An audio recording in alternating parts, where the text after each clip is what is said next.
বলতেছেন আসসালামু আলাইকুম। আমেনা ডাক দিয়া কয় কে রে সালাম দেয়? কয় আমার নাম হালিমা। কয় কোন হালিমা? কয় আমি হালিমা সাদিয়া। কয় চিনলাম না। কয় আমার বাড়ি তায়েফ। কয় কেন এসেছো? কয় শুনলাম আপনার ঘরে একটা বাচ্চা আছে, নিতে এসেছি। আমেনা ডাক দিয়া কয় হালিমা, সকাল থেকে কত মানুষ বাচ্চা নিয়ে গেল, ওটার পায়ের শব্দ শুনলাম, বাচ্চাদের কান্নার আওয়াজ শুনলাম, কেউ কারো মায়া লাগলো না, তোমার বুঝি মায়া লেগেছে। এবার হালিমা ডাক আমেনা ডাক দেয়া কয় হালিমা আহলান সাহলান মারহাবা, মোস্ট ওয়েলকাম, আমার ঘরে তোমাকে স্বাগত। হালিমা কয় আমি ঘরে ঢুকে দেখলাম মা আমেনা আসন পেতে বসে আছে, কুলের ভিতরে একটা ছোট্ট শিশু চোখ বন্ধ করে ঘুমায়, এমন একটা সাদা রুমাল দিয়া মুখটা ঢাকা। হালিমা কয় আমেনা বাচ্চা নেব এমন কোনো কথা নাই, পছন্দ হলে না বনাইলে নাই, একটু বাচ্চারা দেখাও। আমেনা কয় দেখে নাও নয়ন বরে। হালিমা কয় দেখবো কেমনে, চেহারা ঢেকে রাখলে। মা আমেনা টান দিয়ে সরিয়ে দিলেন। হালিমা কয় জীবনে আমি অনেক বাচ্চা দেখেছি, খোদার কসম যেই মাত্র পর্দা সরিয়ে নিল আমি অবাক বিস্ময়ে তাকিয়ে দেখলাম আমার জীবনে এত সুন্দর মানুষ আমি আর জীবনেও দেখি না। ঐতিহাসিক দার্শনিক শিক্ষাবিদ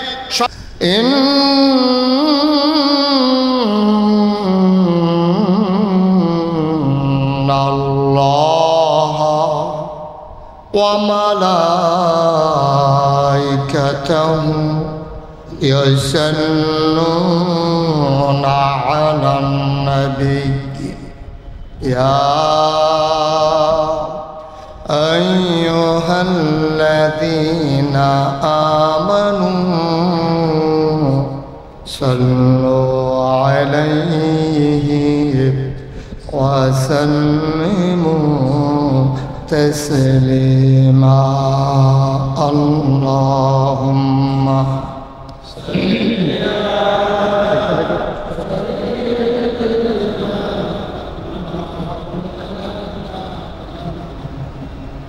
মাইক চালান বুঝা পাইছে ভূমিটা চাই তো দিলিটা ওয়াশ করতে পারবো।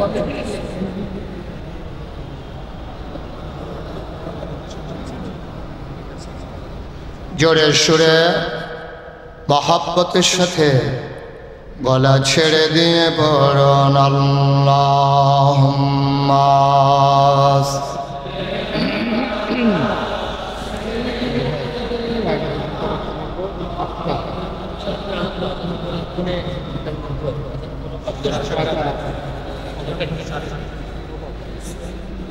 ঠিক আছে।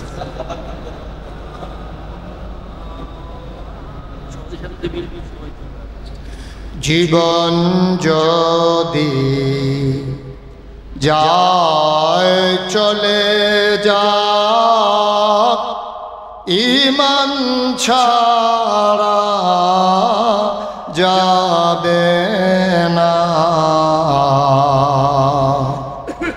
জীবন যদি যায় চলে যাক, ইসলাম ছাড়া যাবে না।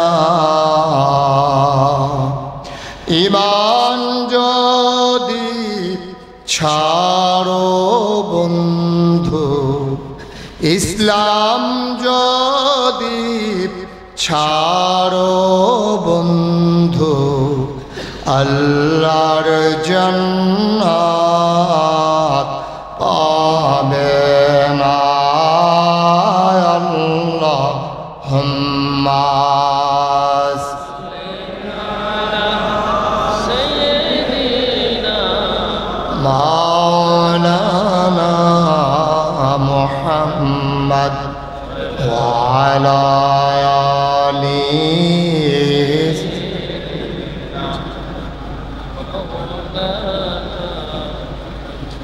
وعلى آله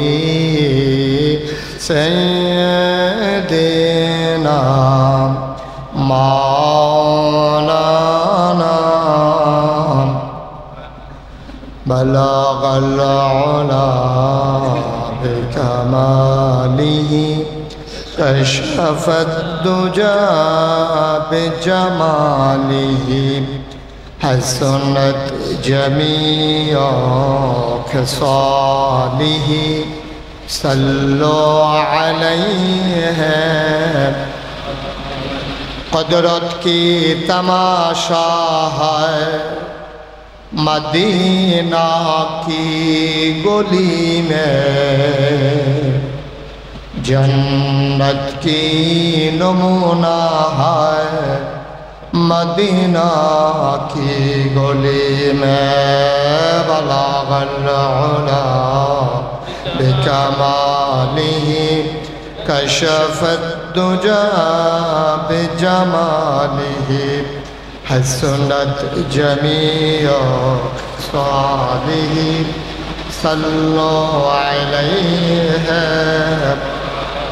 আমরা লাখ কোটি শুকরিয়া জ্ঞাপন করছি যিনি আমাদেরকে ঐতিহ্যধন্য ঐতিহ্যবাহী বাংলাদেশের জাতীয় মসজিদ বাইতুল মুকাররম পূর্ব শাহানে যিনি আমাদেরকে পক্ষকাল ব্যাপী অনুষ্ঠানমালার আজকের এই দশম দিবসে 21 রবিউল আউয়াল 25 সেপ্টেম্বর রোজ বুধবার বরকতময় দিন শেষে অন্ধকারের চাদর যখন পৃথিবী ঢেকে দিয়েছে, জানান দিয়েছে রাত হয়ে গেছে, আকাশে যখন মেঘের ঘনঘটা বৃষ্টির রিমঝিম বরিশন ধারা তপ্ত জমিনকে যখন সুপ্ত করে দিয়েছে, আনন্দ ঘন পরিবেশে অনুকূল আবহাওয়ায় মনোরম পরিবেশে যিনি আজকের আয়োজনে আসার বসার কিছু কথা শোনার সুযোগ করে দিলেন, হৃদয়ের সবটুকুন আবেগ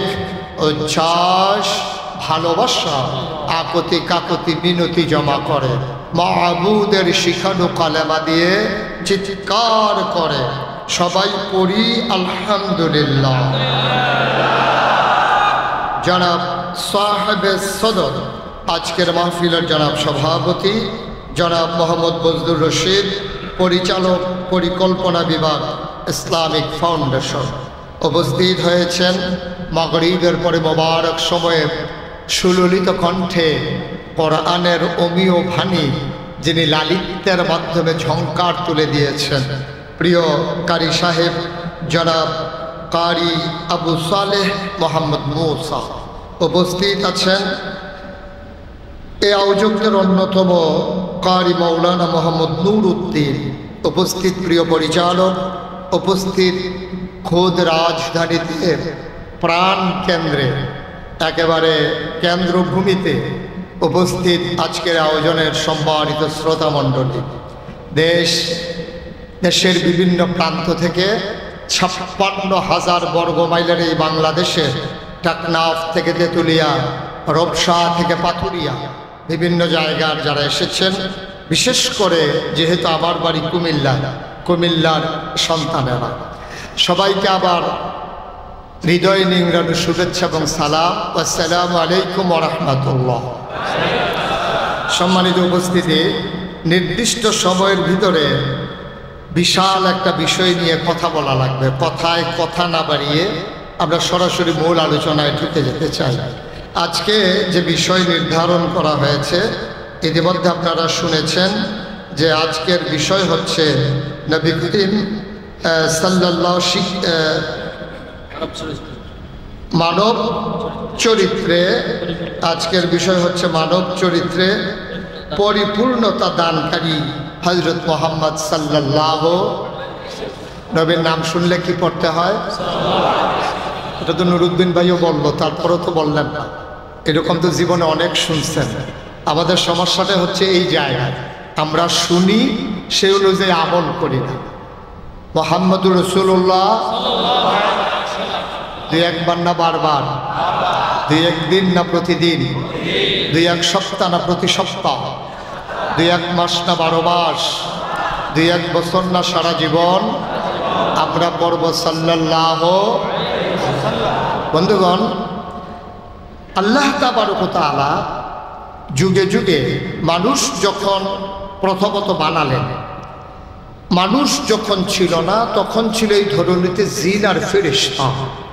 জিনদেরকে পিটিয়ে তাদের অসৎ আচরণের কারণে, তাদের আল্লাহ বিমুখতার কারণে, তাদের আল্লাহ নাফরমানির কারণে ফেরেশতা পাঠাইয়া জিনদেরকে পিটাইয়া আল্লাহর জমিন আল্লাহ খালি করে দিলেন। আল্লাহর জমিন আল্লাহ খালি রাখবেন না, তিনি ইমার্জেন্সি অ্যাসেম্বলি কল করলেন, সংসদের জরুরি অধিবেশন। সেখানে স্পিকার হলেন স্বয়ং আল্লাহ, মেম্বার অফ পার্লামেন্ট হলো সমস্ত ফেরেশতারা। সুবহানাল্লাহ বলবেন না? আল্লাহ তাবারক ওয়া তাআলা যখন ডাকলেন, ফেরেশতারা জানতে চাইলেন, মাওলা রব্বে কারীম, আজকে আলোচনার আলোচ্য বিষয় কি, আজকে সংসদের এজেন্ডা কি? আলোচনা হয়েছে লক্ষ কোটি বছর আগে, আমরা ১,৫০০ বছর পরে এই যে মানুষগুলো যেন জানতে পারি, এই জন্য আল্লাহ তাবারক ওয়া তাআলা ১,৫০০ বছর আগে, ওই লক্ষ কোটি বছর আগের আলোচনাটা কোরআনুল কারীমের মাধ্যমে আল্লাহ কোট করে দিয়েছেন। সেদিন আলোচনাটা কি হয়েছিল আমরা সবাই জানি, সবাই পারি, চলেন সবাই মিলে পড়ি। আউযু বিল্লাহি মিনাশ শাইতানির রাজীম। বিসমিল্লাহির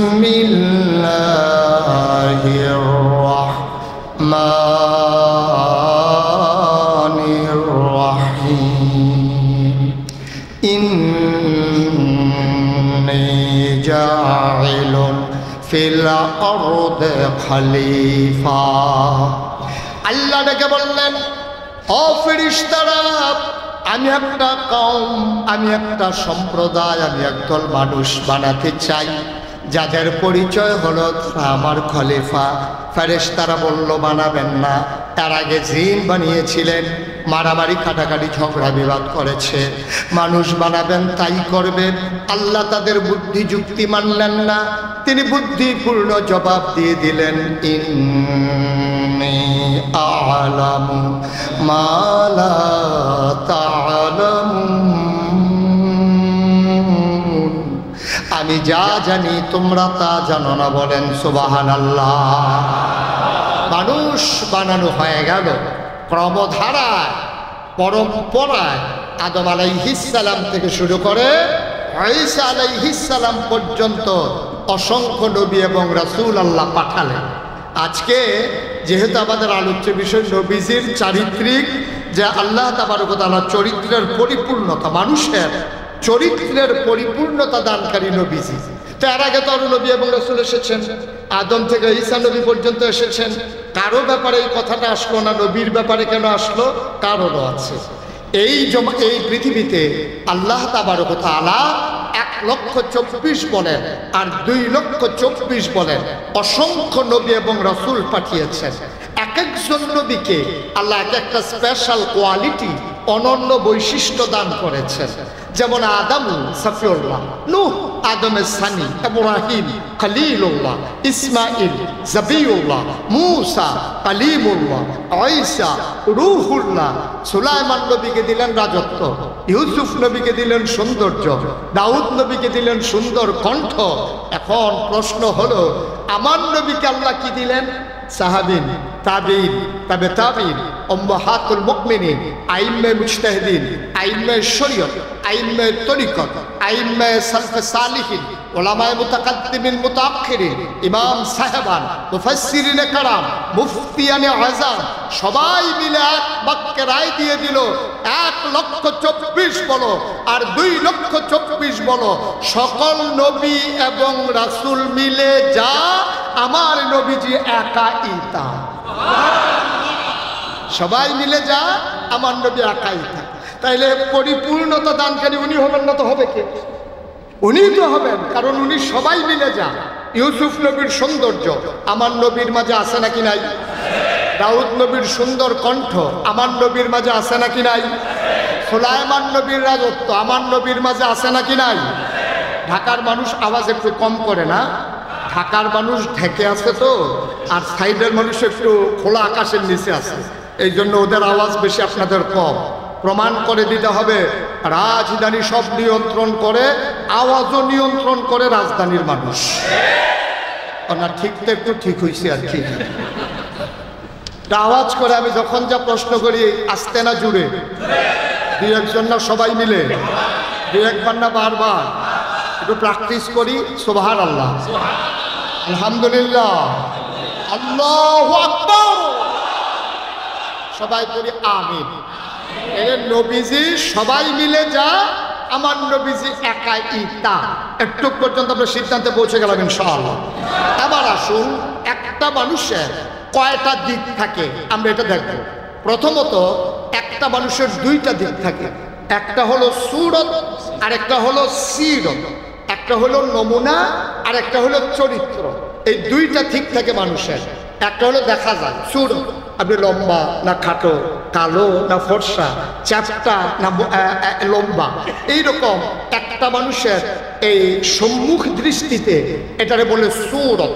আপনাকে দেখলেই বোঝা যাবে যে উনি এই যে নূর আহমদ নুরুদ্দিন ভাই, তো আমি যদি বলি নুরুদ্দিন ভাই কেমন, আপনারা একসাথে বলবেন উনি ফর্সা। যেহেতু উনি ফর্সা, ওনাকে ফর্সা বলতেই হবে। এখন এটা হলো বাহ্যিক দিক। আমি যদি বলি উনি কেমন, বলবে যে হুজুর লেনদেন সম্পর্কে জানতে চান নাকি চাল চলন সম্পর্কে জানতে চান, এটা হলো বিতর্কত দিক। সুবহানাল্লাহ বলবেন না? মানে প্রতিটি মানুষের দুইটা দিক, একটা হচ্ছে সূরত আর একটা হচ্ছে সিরত। সূরত যেটা, এটা এই প্রশংসনীয়, এটা অনুকরণ অনুসরণ করার কিচ্ছু নাই। আপনি একটা মানুষের সূরত, উনি ফর্সা, আপনি যদি মনে করেন আমি ওনার মতো হয়ে যাব, ফেয়ার অ্যান্ড লাভলি দেওয়া যাবে, পাকিস্তানি কসমেটিক্স ইউজ করা যাবে, যদিও ওনার মুখ ফর্সা হয়ে যায়, যখন পাঞ্জাবির হাত ঘুষাবে তখন বলবে ডুপ্লিকেট, যে চেহারা একরকম হাত আরেক রকম, তখন এটা বোঝা যাবে যে এটা আর্টিফিশিয়াল, কোনো না কোনোভাবে তার চেহারা পাল্টে দেওয়া হয়েছে। তাইলে দুইটা দিক, সূরত এবং, তাইলে সূরত হচ্ছে প্রশংসনীয়, সূরতের প্রশংসা করা যায়, আর সিরত এটা হচ্ছে অনুকরণীয়, এটা হচ্ছে গ্রহণীয়, এটার মাঝ থেকে যেটা বর্জনীয় এটাকে বর্জন করা। সুবহানাল্লাহ বলবেন না? এবার আসুন, একটা মানুষের পরিপূর্ণতা আসে কিসে? সূরত এবং সিরত, এই দুইটার যখন সমন্বয় হয়ে যায়, দেখতেও সুন্দর, আবার তার আচরণও সুন্দর, তার লেনদেন সুন্দর, তার চলাফেরা সুন্দর, তার কথা বলার স্টাইল সুন্দর, তার ব্যবহার সুন্দর, তার লেনদেন সুন্দর, তখন মানুষটাকে বলা হয় পরিপূর্ণ একটা মানুষ। তখন বলে মাশাআল্লাহ, দেখতে যেমন আচরণও তেমন। সুবহানাল্লাহ বলবেন না? এখন আমার নবী কোন দিক দিয়ে পরিপূর্ণ? তিনি কোন দিক দিয়ে পরিপূর্ণ? নবী করিম সাল্লাল্লাহু আলাইহি ওয়াসাল্লাম সূরত এবং সূরত দুই দিক দিয়ে তিনি পরিপূর্ণ, ঠিক কিনা বলেন? একটা অংশ আপনি দেখাতে পারবেন না যে এই জিনিসটা না হইলে ভালো ছিল, এই জিনিসটা আরেকটু বেশি হইলে ভালো ছিল। একেবারে সুষমভাবে আল্লাহর কুদরতি নিজ হাতে তিনি যেন অনুপমভাবে সুন্দর করে দৃষ্টিনন্দন করে আমার নবীকে তিনি তৈরি করেছেন। সামাইলে তিরমিজি একটা হাদিসের কিতাব আছে, এই কিতাবটার ভিতরে নবীর সূরত এবং সিরত দুইটা বিষয়ের উপর আলোচনা করা হয়েছে। যেহেতু মানুষের মৌলিকভাবে দুইটা দিক, সূরত এবং সিরত, আমরা প্রথমত আলোচনা করব সূরত, তারপরে তার চারিত্রিক সিরতের পরিপূর্ণতা, সেই ব্যাপারে যৎকিঞ্চিত আলোচনা। ওয়া মা তাওফীকি ইল্লা বিল্লাহ, সবাই পড়ি আমিন। শুরুতে আমরা সূরত নিয়ে আলোচনা করব, উনি কেমন ছিলেন এটা নিয়ে আমরা আলোচনা করব। উনি ছিলেন মধ্যম আকৃতি, লম্বাও না খাটোও না, তিনি ছিলেন মাঝারি আকৃতি। তার চুলগুলো ছিল ঘাড় পর্যন্ত প্রলম্বিত, হালকা হালকা কোঁকড়ানো। তিনি চুলের ভিতরে তৈল দিয়ে যখন আছড়াতেন, অবাক বিস্ময়ে সাহাবাই কেরাম তাকিয়ে দেখতেন, মনে হয় চুলের মাঝে যেন মৃদুমন্দ ঢেউ দেখা যায়। তার কপালটা ছিল চওড়া, ভ্রুগুলো ছিল তার জোড়া ভ্রু, আমাদেরটা যেমন ফাঁকা, ওনারটা ছিল একসাথে লাগোয়া। ওনার চোখগুলো ছিল বড় বড়, ওনার চোখের পাতাগুলো ছিল ফুটন্ত গোলাপি রঙের এক একটি পাপড়ির মতো। তিনি কখনো বা যখন চোখের পলক ফেলতেন, মনে হতো যেন মৃদুমন্দ বাতাসে গোলাপ পাপড়ি দোল খাইতেছে। তার চোখের দুইটা অংশ, একটা হচ্ছে সাদা আর একটা হচ্ছে কালো। সাদা অংশ ছিল রক্তিমাভ সাদা, কালো অংশ ছিল কৃষ্ণ কালো। তার নাকগুলটা ছিল খাড়া, ছিদ্রগুলো ছিল ছোট ছোট, নাকের নিচে ছিল সরু চিকন গুফ, আর ঠোঁটগুলো ছিল গোলাপি রঙের। উনি কখনো বা যখন মুচকে হাসতেন, যখন ঠোঁটগুলো বের ফাঁক হতো আর সামনের দাঁতটা যখন বের হতো, সবাই মনে করতো গোটা পৃথিবীতে যেন বিজলি চমকাইছে। আল্লাহর নবী মুহাম্মদুর রাসূলুল্লাহ সাল্লাল্লাহু আলাইহি ওয়াসাল্লাম তিনি কখনো বা যখন রাস্তা দিয়ে হেঁটে যেতেন, 1 মাস পরে ওই রাস্তা দিয়ে আবার যখন কোনো মানুষ হেঁটে যেত, তিনি থমকে দাঁড়াতেন, চমকে উঠতেন, আশ্চর্যান্বিত হয়ে যেতেন। মানুষটা ওই রাস্তার কিনারে যাদের বাড়ি তাদেরকে জিজ্ঞেস করত, ভাই এই রাস্তা দিয়ে আমার নবী হেঁটে গেছেন নাকি? কয়টা তো অনেক আগের কথা, তুমি কেমনে বুঝলা, কেন জিজ্ঞেস করলা? আজকে কবে হেঁটে গেছে আমার নবীজি? 1 মাস আগে এই রাস্তা দিয়ে আমার নবী হেঁটে গেছেন। সাহাবা চোখের পানি ছেড়ে দিয়ে বলতেন, 1 মাস আগে আমার নবী হেঁটে গেছেন, আর আজকে আমি হেঁটে যাওয়ার সময় আজও যেন নবীর গায়ের জান্নাতি গন্ধ পায়। মুসলমান মন দিয়ে শোনো, আল্লাহর নবী জোহরের নামাজ পড়ে ভর দুপুরে তিনি যখন মসজিদে নববী থেকে বের হয়ে আমাদের আম্মাদের ঘরে যেতেন, মায়েদের ঘরে যাওয়ার সময় প্রচণ্ড গরম খরতাপ, তার কপালে মুক্তার দানার মতো ঘাম জমে যেত। তিনি যখন ঘরে ঢুকতেন, মায়েরা বলতেন, গুস্তাকি মাফ কর দিজিয়ে, বেয়াদবি মাফ করবেন ইয়া রাসূলুল্লাহ, আপনি একটু চুপটি করে বসেন। আমার নবী বসতেন, আমার মায়েরা ঘরের কোণা থেকে ছোট্ট শিশি বের করে আনতেন, ওই কপালের জমানো ঘাম আমার মায়েরা বোতলের শিশির ভিতরে ভরে রেখে দিতেন। ঈদ যখন আসতো, বিয়ে যখন হতো, তখন তারা আমার নবীর গায়ের জমানো ঘাম আমার মায়েরা আতর হিসাবে ব্যবহার করতেন। এটা গেল বাহ্যিক দিক। আমি বলছিলাম কয়টা দিক? কথা বলে না দেখি, কয়টা দিক? সূরত গেল সূরত। এই ব্যাপারে বিস্তারিত আলোচনার এই জন্য দরকার নাই, যেহেতু এটা অনুকরণ করার কিছু নাই, অনুসরণ করারও কিছু নাই। এটা শুনে শুনে আমরা তৃপ্ত হব, আমরা গৌরব করে অহংকার করে বলবো, আমার নবী এমন নবী যেই নবী অন্য নবীর সাথে কোনো তুলনা চলে না। ঠিক কিনা বলেন? এবার আসুন নবীর সিরত। একটা মানুষের জীবনে জন্মের পর থেকে মৃত্যু পর্যন্ত কতগুলো পরিচয় বহন করে যে কোনো মানুষের। তার জন্ম, তার শৈশব, তার কৈশোর, তার তারুণ্য, তার যৌবন, তার পৌর, তার বৃদ্ধ, এই জিনিসটা সবগুলো মানুষ যারা বয়প্রাপ্ত হয়ে ইন্তেকাল করে, এই জিনিসগুলো তাদের জীবনে আসে। সে জন্ম হয়, তার শিশু শৈশবকাল কাটে, তার কৈশোর, তার চাঞ্চল্যের তারুণ্য, তার যৌবনদীপ্ত প্রাণ, তার পৌর, তার বৃদ্ধ। আর আরেক দিক দিয়ে মানুষের অনেকগুলো দিক থাকে, ব্যক্তি জীবন, পারিবারিক জীবন, অর্থনৈতিক জীবন, সামাজিক জীবন, রাজনৈতিক জীবন, ইন্টারন্যাশনাল রিলেশন। এই দিকগুলো প্রতিটি মানুষের থাকে। আপনি যদি একটা দেশের নাগরিক হন, তাইলে এই জিনিসগুলো আপনার জীবনে আসবে। আপনার ব্যক্তির একটা জীবন আছে, আপনার পরিবারের একটা জীবন আছে। পরিবারে যেহেতু আপনি একজন সদস্য, পরিবারে আপনার করণীয়, পরিবারে আপনার বর্জনীয়, পরিবারের মানুষগুলোর সাথে আপনার সম্পর্ক। এবার আসেন সমাজ। সমাজে যখন আপনি থাকবেন, তখন প্রতিবেশীর সাথে প্রতিবেশীর সম্পর্ক। প্রতিবেশী যদি হয় মুসলমান, তার সাথে সম্পর্ক। প্রতিবেশী যদি অন্য ধর্মাবলম্বী, তাদের সাথে সম্পর্ক। এইভাবে সামাজিক জীবন, অর্থনৈতিক জীবন। কোনো মানুষ স্বয়ং সম্পূর্ণ নয়। একটা মানুষ তার লেনদেন করা লাগে, কামাই রোজগার করা লাগে, খরচ করা লাগে। এই ক্ষেত্রে হাওলাত নেওয়ার পদ্ধতি, মানুষ থেকে কর্জে হাসানা নেওয়ার পদ্ধতি, আয় করার পদ্ধতি, ব্যয় করার পদ্ধতি, সঞ্চয় করার পদ্ধতি, সব কিছু মিলিয়ে মানুষের একটা জীবন। তাইলে আমরা শুরু করি নবীজির শৈশব জীবন, অর্থাৎ জন্মকালীন সময়টা কেমন ছিল, সেখান থেকে আমরা শুরু করি। যেহেতু অনেকগুলো বিষয়, ঘড়ির কাঁটা টিক টিক করে জানিয়ে দেয়, আর লম্বা কথা বেশি বলা যাবে না। এজন্য আমরা খুব টাচ দিয়ে দিয়ে যাব। আর যেহেতু রাজধানীর মানুষ, নিশ্চয়ই সচেতন মানুষ আপনারা, অজপাড়াগা থেকে ভালো মানুষগুলো, বুদ্ধিমান মানুষগুলোই রাজধানী দখল। আপনারা যে এলাকারই আছেন, আমি টাচ দিলে আপনাদেরকে বুঝে নিতে হবে। ওনার এই জন্মের সময়টা, এটা ছিল চমৎকার একটা সময়, যেটাকে যদিও অনুসরণ করার কিছু নাই, কিন্তু পরবর্তী সময়টা আমাদের জন্য দৃষ্টান্ত, অনুকরণীয়, এটা উপমা দেওয়ার মতো।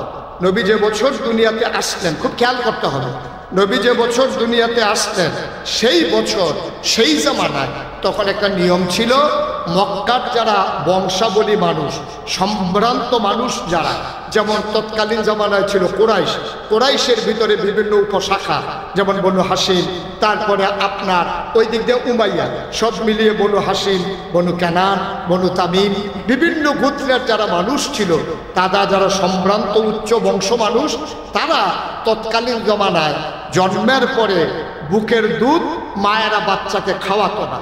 এটা তারা মনে করতো একটা ঐতিহ্যের ধারক বাহক এবং একটা মর্যাদার অধিকারী হওয়া, এটা তারা মনে করতো। এই জন্য তারা কি করতো, তৎকালীন জামানায় এখনো শহরটা আছে, শহরটার নাম তায়েফ, তায়েফ থেকে একদল মহিলা আসতো, ওরা এসে ওই দুধের বাচ্চাগুলোকে টাকার বিনিময়ে নিয়ে যেত তায়েফ, দুধ পান করাইয়া টাকার বিনিময়ে 2-2.5 বছর পরে আবার ফেরত দিত। তো নবী যেই বছর জন্মগ্রহণ করলেন, তায়েফ থেকে একদল মহিলা রওনা দিলেন মক্কায় আসার জন্য, বাচ্চা নেওয়ার জন্য। এখন ওরা যখন রওনা করেছে, মনে করেন রওনা করেছে যাত্রাবাড়ি থেকে। কোত্থেকে? কথা বুঝেন নাই না? কোত্থেকে রওনা করেছে? মনে করেন আসবে বাইতুল মুকাররম, রওনা করেছে কোত্থেকে? আসবে কোথায়? বাইতুল মুকাররম। এখন রওনা দেওয়ার পরে যাত্রাবাড়ি থেকে সায়েদাবাদের কাছে আসার পরে দেখে যে একজন নাই। তো সবাই চিৎকার করছে, একজন নাই। তো কে নাই? তা হালিমা নাই। সুবহানাল্লাহ বলবেন না? ওরা যাত্রাবাড়ি থেকে পূর্ব দিকে অনেকক্ষণ তাকিয়ে রইল, হালিমার কোনো খবর নাই। সবাই চিন্তা করলো সন্ধ্যা ঘনিয়ে আসছে, সুতরাং আমরা চলে যাই। ওরা আস্তে আস্তে ওই যে আসবে মক্কায়, কোথায় আসবে? মনে করেন এই বাইতুল মুকাররমে।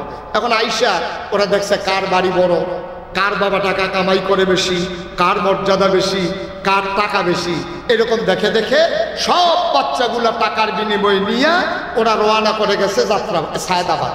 কই গেছে? কথা কয় না, কই গেছে?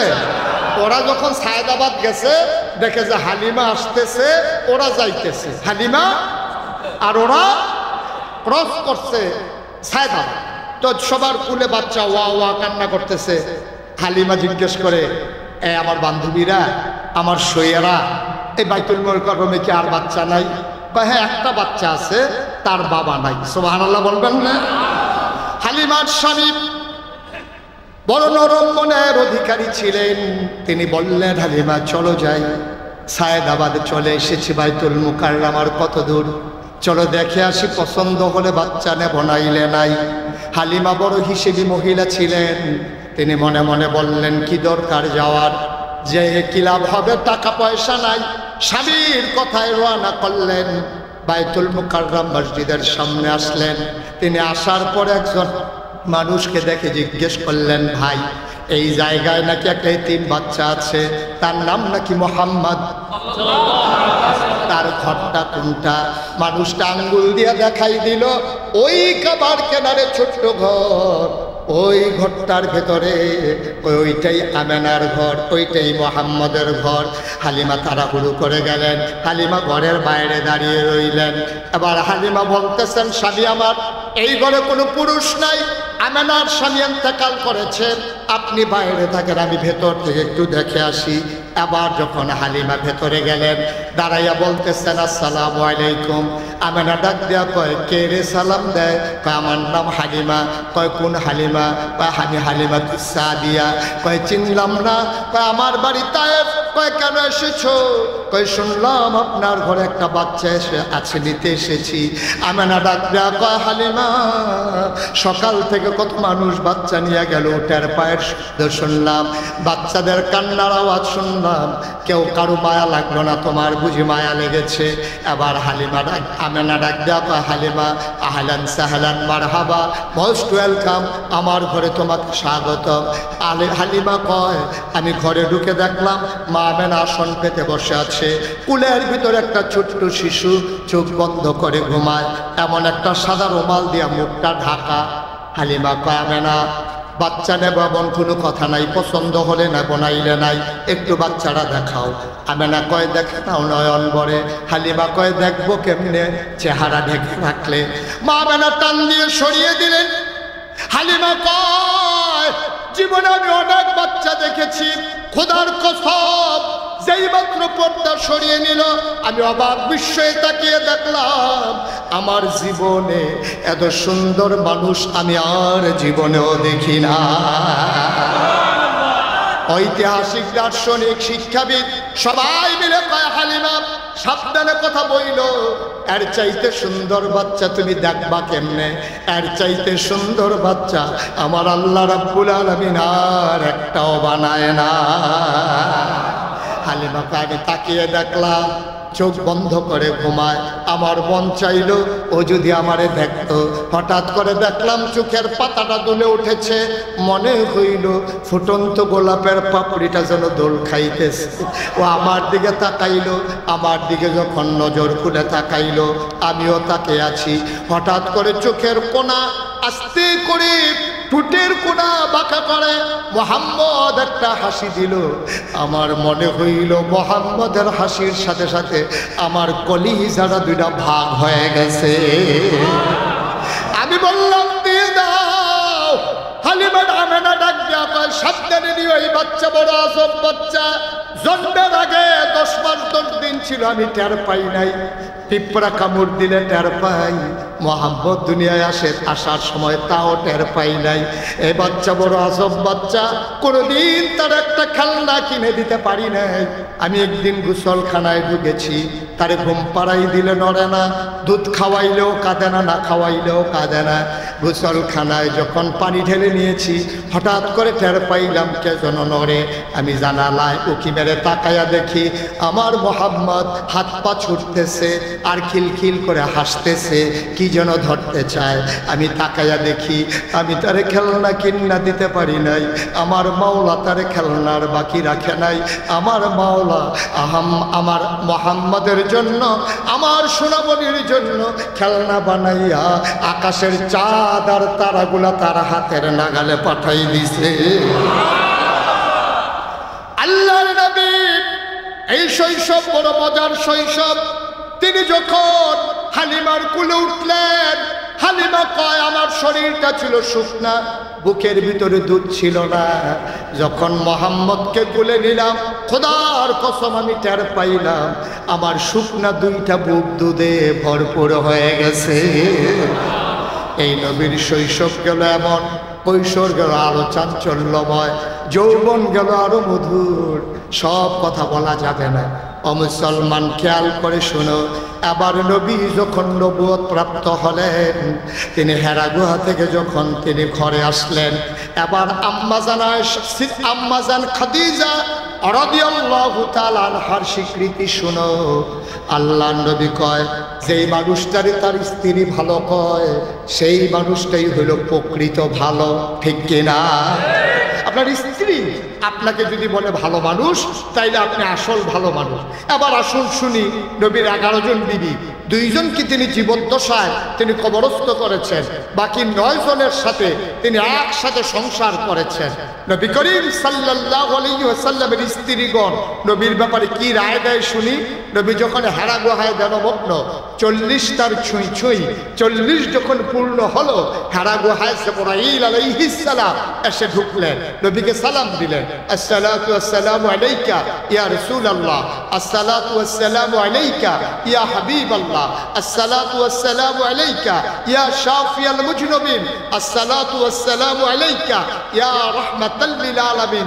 নবী বললেন ওয়া আলাইকুমুস সালাম। তিনি ভীত সন্ত্রস্ত হলেন। নির্জন গুহার সামনে বিশাল দেহের অধিকারী মানুষটাকে তিনি চমকে উঠলেন। তিনি আশ্চর্যান্বিত হয়ে গেলেন, তিনি ভীত সন্ত্রস্ত হয়ে গেলেন। কাঁপতে কাঁপতে ঘরে আসলেন। মা খাদিজা রাদিয়াল্লাহু তাআলা আনহা উনি জিজ্ঞেস করলেন, ও নবী আমার, আপনি কি ভীত সন্ত্রস্ত? কেউ কি কিছু বলেছে? নবী বললেন, খাদিজা, আমি নাকি এখন থেকে আব্দুল্লাহ, মুহাম্মদ ইবনে আব্দুল্লাহ না। ওই জামানায় এখনো মক্কার মানুষগুলো নিজের নামের সাথে বাবার নাম জড়িয়ে পরিচয় দেয়। তো মোহাম্মদ, ওনার আব্বার নাম হলো আব্দুল্লাহ, তো ওনার পরিচয় ছিল মোহাম্মদ ইবনে, কথা কয় না দেখি, মোহাম্মদ ইবনে। নবীজি আয়েশা কয়, খাদিজা, আমি নাকি এখন থেকে মোহাম্মদ ইবনে আব্দুল্লাহ না। তাইলে আপনি কি? কয়, আল্লাহর এক ফেরেশতা নাম জিবরাইল, উনি এসে কয় আমি নাকি মোহাম্মদ ইবনে আব্দুল্লাহ না, আজকে থেকে আমার পরিচয় মুহাম্মদুর রাসূলুল্লাহ। কথাটা বুঝতে পেরেছেন? তখন কি কোনো সাক্ষী আছে? কথা কয় না। কোনো মানুষ আছে সামনে? কয়জন মানুষ এখানে? দুইজন, নবী আর আমাদের আম্মা খাদিজা। নবীজি বললেন আমি নাকি নবী, আমি নাকি নবী। আম্মাজান খাদিজা কি রায়টা দিলেন আসুন শুনি। আম্মাজান খাদিজা সাথে সাথে কি রায়টা দিলেন? নবীজি যখন বললেন আমি নাকি নবী, আম্মাজান খাদিজার সাথে সাথে রায় দিলেন আপনি অবশ্যই নবী। সুবহানাল্লাহ বলবেন না? একবারও জানতে চাইলেন না কবে থেকে নবী, কেন আপনি নবী, কার জন্য নবী, কে বানাইল নবী, এই নবুয়ত লাস্টিং করবে কয়দিন, কোনো কিছু জানতে চাইলেন না। তিনি রায় দিয়ে দিলেন অবশ্যই আপনি নবী। সুবহানাল্লাহ বলবেন না?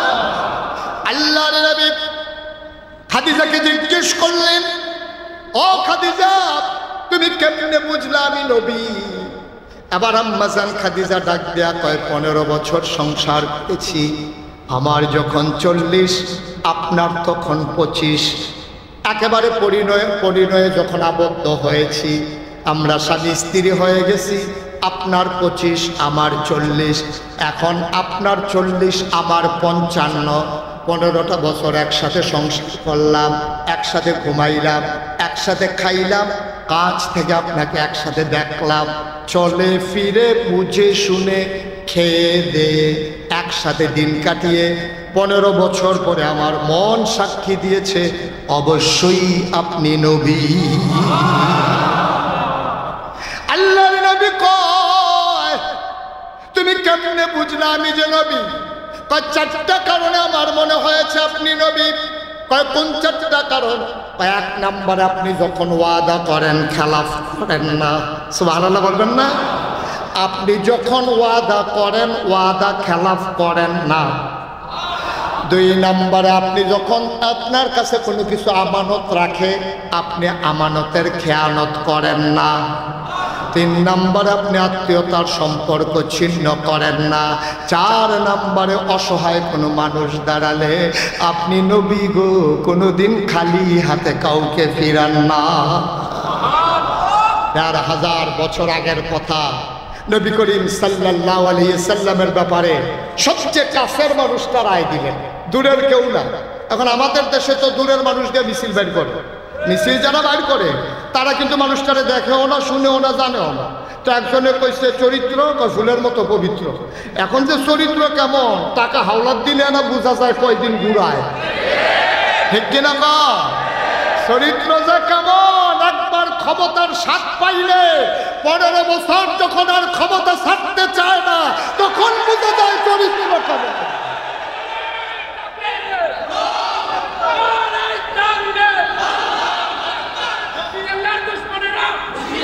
চরিত্র বোঝা যায় তখন যখন আপনাকে দায়িত্বপূর্ণ জায়গায় বসিয়ে দেওয়া হয়, আপনি যখন রাষ্ট্রীয় সম্পদকে নিজের সম্পদ বানিয়ে ফেলেন তখন বোঝা যায় মানুষের চরিত্র কেমন, ঠিক কিনা? সুতরাং চরিত্র কেমন নবীজি এটা আমরা যতটুকুন জানি তার চাইতে বেশি জানে মক্কার মানুষ।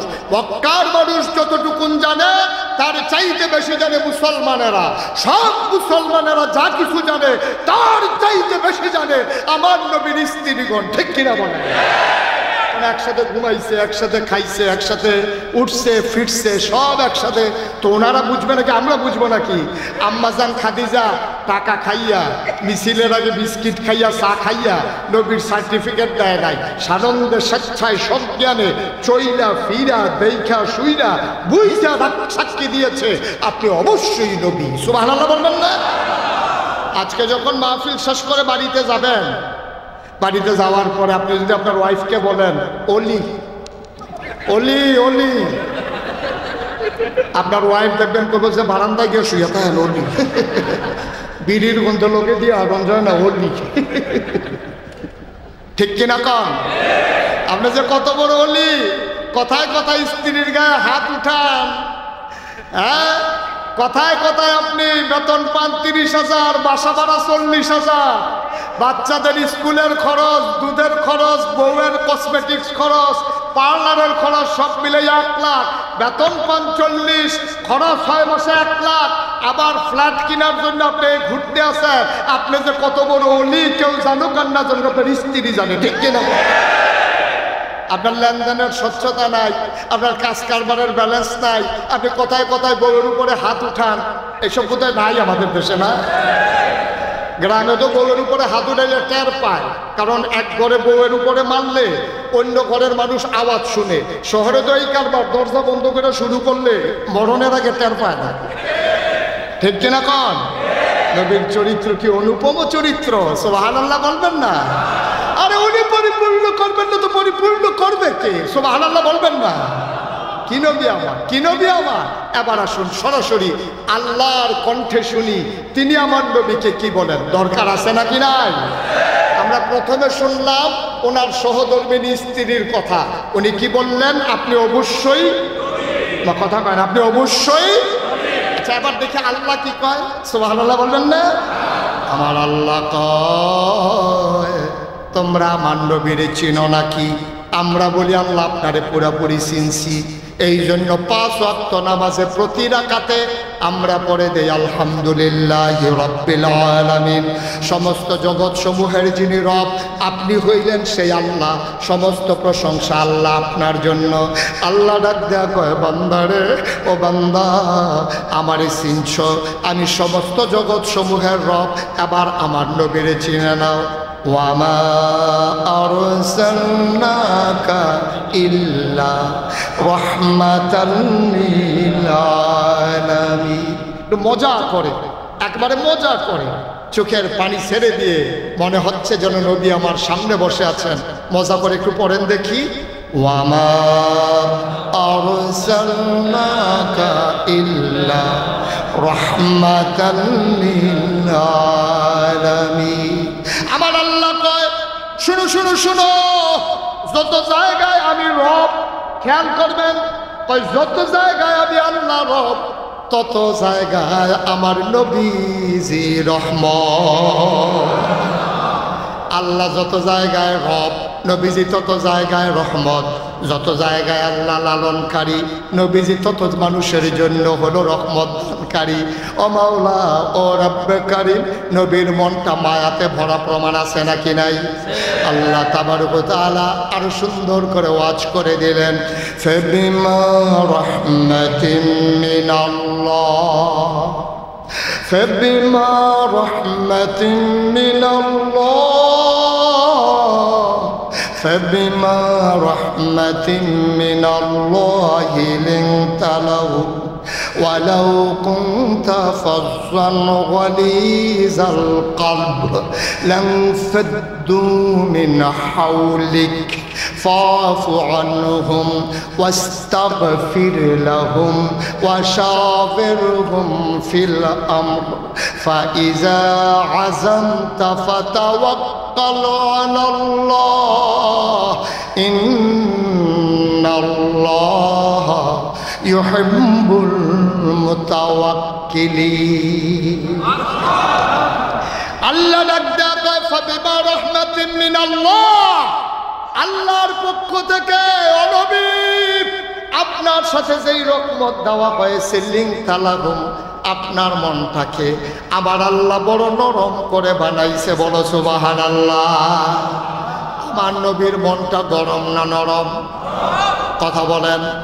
সৃষ্টিগতভাবে, ফিতরাতগতভাবে, জন্মগতভাবে আমার নবীর মনটা নরম। কিন্তু এর আগে আমি একটা কথা বলছিলাম, সকল নবী এবং রাসূল মিলে যায়, আমার নবীজি একা। সকল নবী এবং রাসূলের দুইটা নমুনা, একটা হলো জামালি, আরেকটা হলো জালালি। নবীরা দুই ভাগ, কারো ছিল জালালি মেজাজ, কারো ছিল জামালি মেজাজ। জালালি মেজাজের অন্যতম উদাহরণ হইল মূসা আলাইহিস সালাম। জামালি মেজাজের অন্যতম উদাহরণ হযরত ঈসা আলাইহিস সালাম।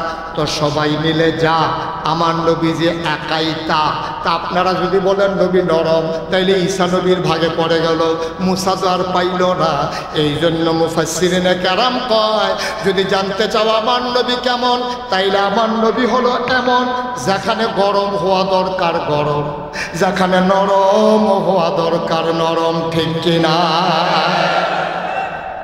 রুহামাউ বাইনাহুম আশিদ্দাউ আলাল কুফফার। পরস্পর যখন একসাথে হয় মনে হয় যেন কলিজা কাইটা খাওয়াই দেবে, আর কাফেরের সামনে যখন একসাথে হয় তখন মনে হয় যেন জীবন দেবে, তারপরে আপোষ করবে না। ঠিক কিনা বলেন? এইটাই তো মুসলমানের চরিত্র।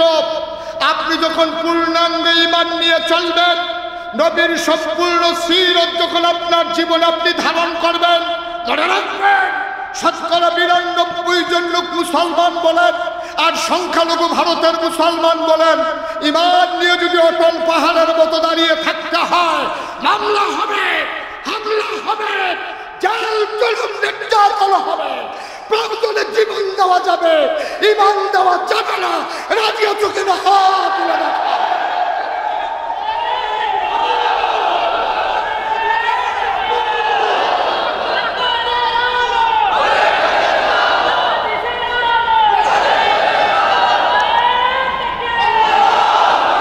এইটাই হচ্ছে ইসলাম। ইসলাম মানে আপনি একবারে চুপ করে বসে থাকবেন, আপনার একজন ধরে ঘুষাইতে আছে, আপনি কইতেছেন ভাই দুঃখ পাইছেন নি? যে ঘুষি দিতে আছে হ্যারে দিঘা যে ব্যথা ট্যাথা পাইছেন নাকি? না, অযথা আপনারা ঘুষি দিছে, সে যদি দেয় ১০০, আপনাকে দিতে হবে ১০০। ঠিক কিনা কন? সে যেন বুঝে যে মুসলমান এমনই, তারা চুপ করে থাকে, তারা আঘাত করে না, কিন্তু আঘাত করলে ছেড়েও। মুসলমানের চরিত্রটাই আল্লাহ তাবারক ওয়া তাআলা নিজে যেই চরিত্র ধারণ করেন, মুসলমানদেরকে সেই রঙে রঙিন হতে বলেন।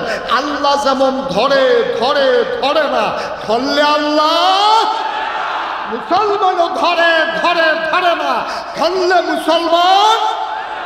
এই মুসলমানের চরিত্র লেবেল বিসমার্কা চরিত্র না। লেবেল বিসমার্কা চরিত্র হওয়া যাবে না।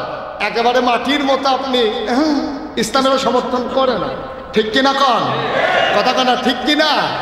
ইসলাম হচ্ছে যেখানে বাধা আসবে বাধা প্রতিহত করতে হবে, কিন্তু কখনোই মুসলমান আগে আক্রমণ করেছে তার কোনো প্রমাণ নাই। ঠিক কিনা বলেন? এই আদর্শ কার? নবীজির। এই আদর্শ কার? নবীজি। তিনি পরিপূর্ণতা দিয়েছেন। কষ্ট হচ্ছে আপনাদের না? ছেড়ে দেওয়া দরকার। আর সামান্য একটু সময় আছে, আমরা কথা বলি ইনশাআল্লাহ। সবাই পড়ে না আমিন। তাইলে এবার আসেন, তাইলে নবীজির চরিত্র, তিনি কি চরিত্রের অর্ধেক না পুরোপুরি? একটা মানুষের জীবন যেমন হওয়া দরকার, নবীজি সব জায়গায় তেমন। শুধু একটা বললাম, তিনি ব্যক্তি জীবনে কেমন, তিনি নরম মনের অধিকারী। এবার আসুন তিনি পারিবারিক জীবনে কেমন, শুনে আমরা শেষ করে দেব ইনশাআল্লাহ। আল্লাহর নবী কখনো বা যখন যুদ্ধের ময়দানে যেতেন, কখনো তিনি একা একা যেতেন না, ৯ জন বিবির কোন একজন বিবিকে সাথে নিয়ে যেতেন। কোনোদিন তিনি একা একা যুদ্ধের ময়দানে যাননি। যুদ্ধের ময়দানে রওনা করেছেন হাজারো সৈন্য। আমাদের একজন আম্মা, নাম হইল হযরত আয়েশা রাদিয়াল্লাহু তাআলা আনহা। তিনি ওনাকে নিয়ে রওনা করলেন। রাতের বেলা নামাজ হয়ে গেল, সবাইকে তাঁবুতে ঘুম পাড়িয়ে দিলেন। আল্লাহ নবী নিজের তাঁবুতে ফিরে আসলেন। এসে ডাক দেয়া, আয়েশা। লাব্বাইকা ইয়া রাসূলুল্লাহ। আয়েশা, অনেক দিন হয় আনন্দ করা হয় না। আকাশে চতুর্দশীর পূর্ণিমার চাঁদ হাসে, ফকফকা জ্যোৎস্না, মৃদুবন্ধ বাতাস, এমন আবহাওয়া পাওয়া বড় দুষ্কর। চলো 2 জন মিলে একটা দৌড় দেই। দেখি তুমি ফার্স্ট হও নাকি আমি ফার্স্ট হই। আর আসতে কোন সুবহানাল্লাহ।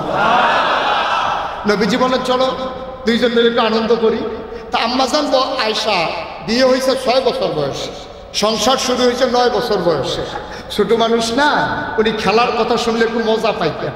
যখন বলছে যে চলো দৌড় দেই, আম্মাজান আয়েশা তো মুখিয়েছিলেন যে দৌড় দিতে পারলে ভালোই হয়, একটু মজা হবে।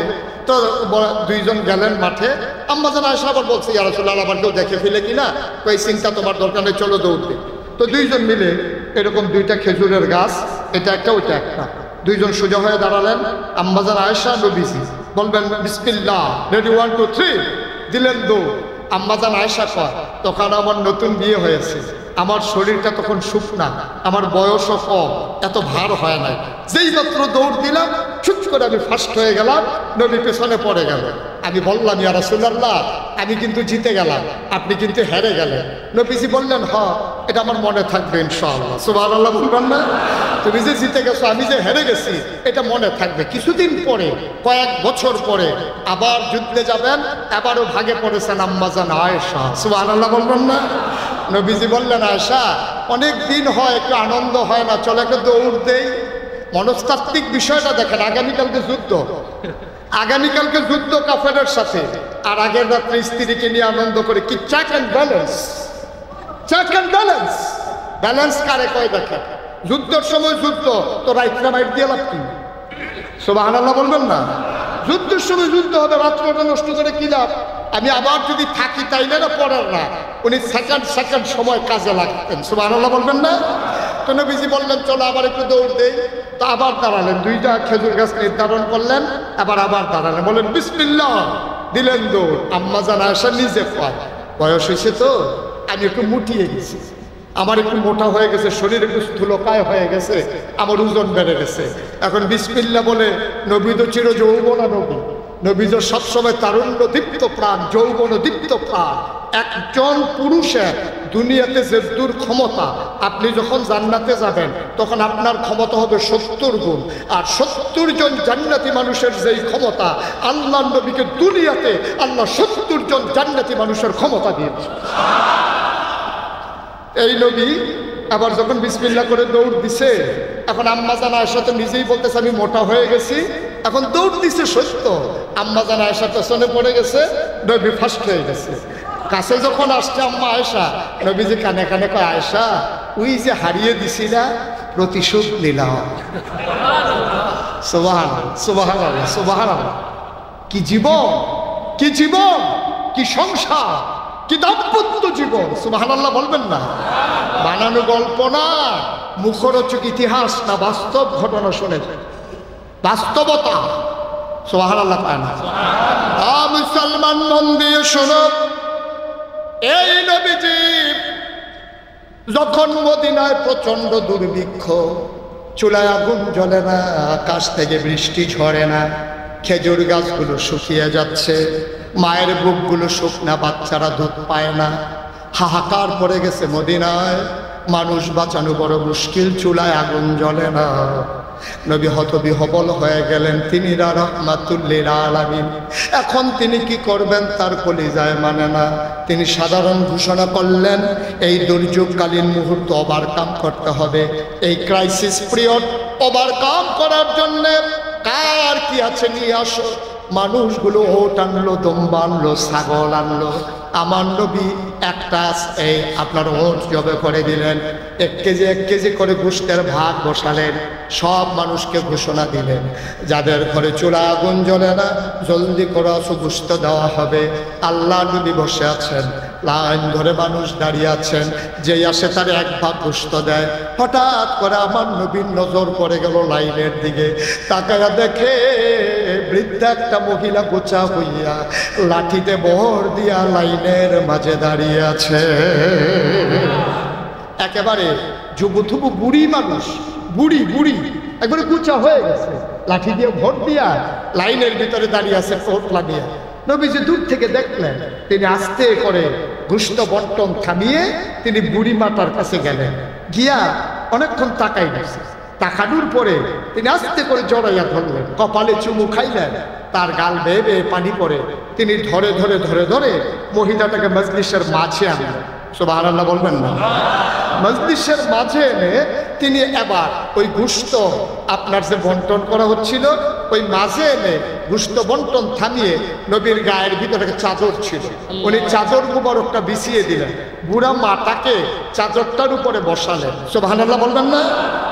তো যেই নবীর সামনে দিয়ে কেউ হাঁটে না, যেই নবীর সামনে কেউ জুড়ে কথা বলে না, আর এই নবী গায়ের চাদর বিছাই দিছে মহিলার জন্য, আর মহিলা সেই চাদরে বসে গেছে, এটা কি স্বাভাবিক না অস্বাভাবিক? অস্বাভাবিক একটা ঘটনা। যখন চাদর বিছাই দিছে এবার মহিলাটা নবীজি ধরে না বসাইছে। এখন যারা চতুর্পার্শ্বে আছে ওরা একজন আরেকজনের দিকে তাকায়, ভাই আজব কারবার দেখি, নবীজি কার জন্য চাদর বিছাইল? এটা তো নবীর ফুফুও না, এটা তো নবীর খালাও না। আমরা নবীর ফুফুকে চিনি, নবীর খালাম্মাকে চিনি। এই মহিলাটা কে? এই গরিব মহিলা, উস্কো খুস্কো চুল, ময়লা কাপড়, যুবথুবু বুড়ি, এটা কে মহিলা? তা কার জন্য চাদর বিছাইলেন? এখন একজন যে আরেকজনের দিকে তাকায়, নবী বুঝে ফেলছে ওরা জানতে চায় আমি কার জন্য গায়ের চাদর বিছাইলাম। ঠিক কিনা বলেন? আল্লাহ নবী বসে আছেন, কথা কি মনে আছে? নবী গায়ের চাদর বিছিয়ে দিলেন, মনে আছে একটু? আল্লাহর নবী গায়ের চাদর বিছিয়ে দিলেন, বৃদ্ধা মহিলা চাদরে বসিয়ে দিলেন। চতুর্পার্শ্বে যারা ছিলেন সবাই একজন আরেকজনের বুক চাওয়াচাওয়ি করে। সবার মনে প্রশ্ন, এই মহিলাটা কে যার জন্য নবী গায়ের চাদর বিছাই দিলেন? আল্লাহর নবী বুঝতে বাকি নাই, তিনি ডাক দিয়া বললেন, সাহাবারা নিশ্চয়ই তোমরা জানতে চাও আমি কার জন্য গায়ের চাদর বিছাইলাম, আমি কোন মহিলার জন্য গায়ের চাদর বিছাইলাম। ও সাহাবারা শোনো, জন্মের আগেই আব্বা হারিয়ে ফেলেছি, কোনোদিন বাবার মুখ দেখি নাই, কোনোদিন আব্বা বলে একটা ডাকও দিতে পারি নাই। সাহাবারা ছোট ছোট বাচ্চারা যখন আব্বা আব্বা বলে ডাক দেয়, আমার মনে রায় রায় বাবার চেহারাও ভেসে ওঠে না। আমি কোনোদিন বাবা দেখি নাই, কল্পনায় বাবার চেহারা মনে করতে পারি না। বাচ্চারা যখন বাবা বলে ডাকতে মন চায়, আমারও মন চায় আমিও যদি একবার আব্বা বলে ডাক দিতে পারতাম। জন্মের আগে বাবা হারিয়ে ফেলেছি, বাবা ডাকার সুযোগ হলো না। 6 বছর যখন বয়স, মা হারিয়ে গেল। আমি বুঝি না মা কেন কথা বলে না, মা চুপ মেরে ঘুমিয়ে আছে। আমি মায়ের গালের ভিতরে হাত দিয়ে নাড়া দেই, আম্মা ও আম্মা কথা কেন বলো না? কে আমারে ঘুম পাড়াবে, কে আমারে গোসল করিয়ে খাইয়ে দেবে? মা কে আমারে আদর করে চুল আছড়িয়ে দেবে? মা কে আমাকে পায়ের উপরে শোয়াইয়া ঘুম পাড়াই দেবে? আমি এমন করেও ঝরে কাঁদতেছিলাম। আমার দাদা আবু তালেব, আব্দুল মুত্তালিব আমারে ডেকে কয়, মোহাম্মদ রে, ও মোহাম্মদ কান্নাকাটির দরকার নাই, তোর এমনই কপাল, জন্মের আগে বাপ হারাইছ, 6 বছর বয়সে মা হারাই ফেললি, যার কেউ নাই তার আল্লাহ আছে, আর তোর সহায় হিসাবে আমি আব্দুল মুত্তালিব তোর দাদা আছি।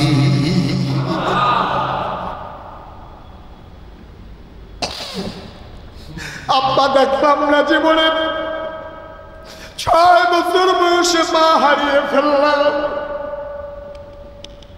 যদি মা পাইতাম নিজের চামড়া কেটে মায়ের পায়ের জুতা বানাই দিতাম। মায়ের জন্য কিচ্ছু করতে পারি নাই। আজকে যার জন্য গায়ের চাদর বিছাই দিলাম, এই মহিলাটা আর কেউ না। আমি যখন কিচ্ছু বুঝি না, শিশু মানুষ, এই মহিলাটা কুলে করে মক্কা থেকে আমাকে তায়েফে নিয়ে এসেছিল। 2 বছর চুক্তি ছিল আমাকে দুধ পান করাবে। এই মা আমার, এই মহিলাটা আমার বুকের ভেতরে ঘুম পাড়াইতো। যেই দিন আমাকে মক্কায় ফেরত দিতে যাবে, আমার মা সারা রাত ঘুমাতে পারে নাই। আমার মা নাকি আমারে সারা ঘুমাইতে পারবে না। এই মহিলার কেউ না, এই মহিলা যার জন্য আমি গায়ের চাদর বিছাই দিলাম, যার বুকের দুধ আমি খেয়েছি, তিল তিল করে আমি বড় হয়েছি, আমাকে সন্তানের মতো যিনি মানুষ করেছেন, এই মহিলা আমার দুধমা হালিমাতুস সাদিয়া। বাংলার মুসলমান, আমার নবী সন্তান হিসেবে কেমন আদর্শ দেখো। নিজের মা পায় নাই, দুধ মায়ের প্রতি তার দায়িত্বে কোনো অবহেলা ছিল না। সবাইকে দিলেন এক ভাগ করে গোশত। আমার নবীজি দুধ মায়ের ব্যাগের ভিতরে 2 ভাগ গোশত দিয়ে দিলেন। এখানেই শেষ না, নবীজি কান্দে, হালিমাও কান্দে। নবীজি আবার ডাক দেয়া, আম্মা, ও আম্মা কেমন আছেন? কবে থেকে দেখি না গো আম্মা, কোন ঘরে থাকেন? হালিমা দেখিয়ে দিলেন দূরে একটা ছোট্ট তাঁবু। এবার আল্লাহর নবী হালিমাকে ধরে ধরে এক হাতে ব্যাগের পটলা, ওই গোশতের পটলা, আর এক হাতে মাকে জড়িয়ে ধরে রেখেছেন। তিনি টেনে টেনে, সবাই তাকিয়ে দেখলো, দুধ মাকে ঘর পর্যন্ত পৌঁছিয়ে তিনি আবার গোশত বন্টনের জায়গায় ফিরে আসলেন। আমাদেরও তো মা আছে, আদর্শ কতটুকুন কাজে লাগিয়েছ? আমার নবী কি শিখালেন? আশেকে রাসূল দাবি করো, নবীর উম্মত দাবি করো, নবীর আশেক দাবি করো, অথচ মা তোমার কাছে ভালো ব্যবহার পায় না। অথচ আল্লাহ কয়, আল্লাহ ইয়াবুদু ইল্লা ইয়্যাহু, ইবাদত করতে হলে শুধু করবা আল্লাহ। ওয়া বিল ওয়ালিদাইনি ইহসানা, আর আল্লাহ তা'বুদু ইল্লা ইয়্যাহু, আল্লাহ তা'বুদু ইল্লা ইয়্যাহু, যদি ইবাদত করতেই হয় করবা শুধু আল্লাহর। আর ওয়া বিল ওয়ালিদাইনি ইহসানা, আর কোমল ব্যবহার, ভালো ব্যবহার, সবটাই যিনি পাও না তিনি তোমার মা। সুবহানাল্লাহ। সুতরাং আসুন, নবীর চরিত্রের সবগুলো দিক স্বল্প সময় আলোচনা করা বড়ই কঠিন। আমরা নবীর জীবনকে চর্চা করব, নবীর জীবনী পড়ব, জানবো, জেনে জেনে নবীর জীবন অনুযায়ী নিজের জীবন সাজাবো ইনশাআল্লাহ। আল্লাহ তাবারক ওয়া তাআলা আমাদের সবার সর্বাঙ্গীন মঙ্গল কামনা করুক। নবীর জীবন চরিত্র গ্রহণ করে আমরাও যেন সোনার মানুষ হতে পারি। আল্লাহ যেন তৌফিক দান করে। সবার জন্য দোয়া করি, সবার কাছে দোয়া চাই। আসসালামু আলাইকুম ওয়া রাহমাতুল্লাহ।